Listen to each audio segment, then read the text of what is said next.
And happy Wednesday. I am coming to you today to share 3 simple ways that you can adapt your messaging for the current COVID-19 pandemic. So, these are 3 simple things that you can take away today and go check out your messaging and perhaps make some changes if they are needed. The first one is to really take an inventory of the images you are using, whether they're on your website, in your social media, in your e blasts. We want to avoid using images that are showing a lot of people together in crowds, high fiving, having close contact. That is not going to resonate with your audience right now in this time of social distancing. So it's really important to be conscious of the images that we are projecting and making sure that they are in line with our current situation. So go take a look at all of your digital media and make sure that you're not emphasizing things that are not appropriate for the time being, because what that is going to do is it's going to push your potential clients and customers away and kind of make them feel uncomfortable because of where we are right now. Secondly, I want you to revisit your branding and make sure that it accurately reflects any changes you have made to your products, services, or experiences with respect to COVID-19.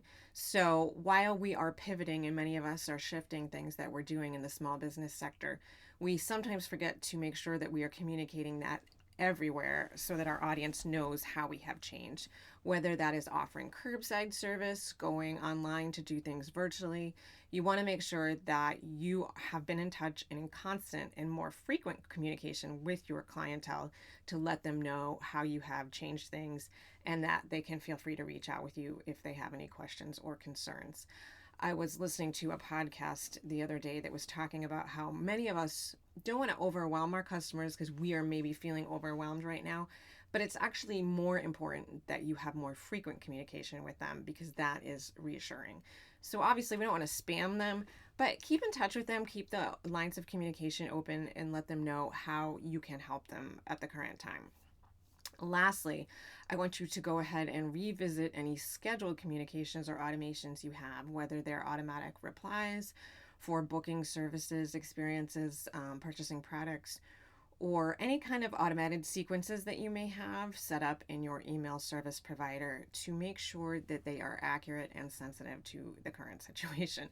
You may have seen, I think this one happened earlier in the month and it may have been last month, but Spirit Airlines had a huge gaffe with their email communications that came out the day after they banned travel to Europe for 30 days. And they were like, hey, it's a great time to fly, book your tickets, save your seat. You can read a little bit more about that case study in the blog post that I'm going to link below, but don't be Spirit Airlines.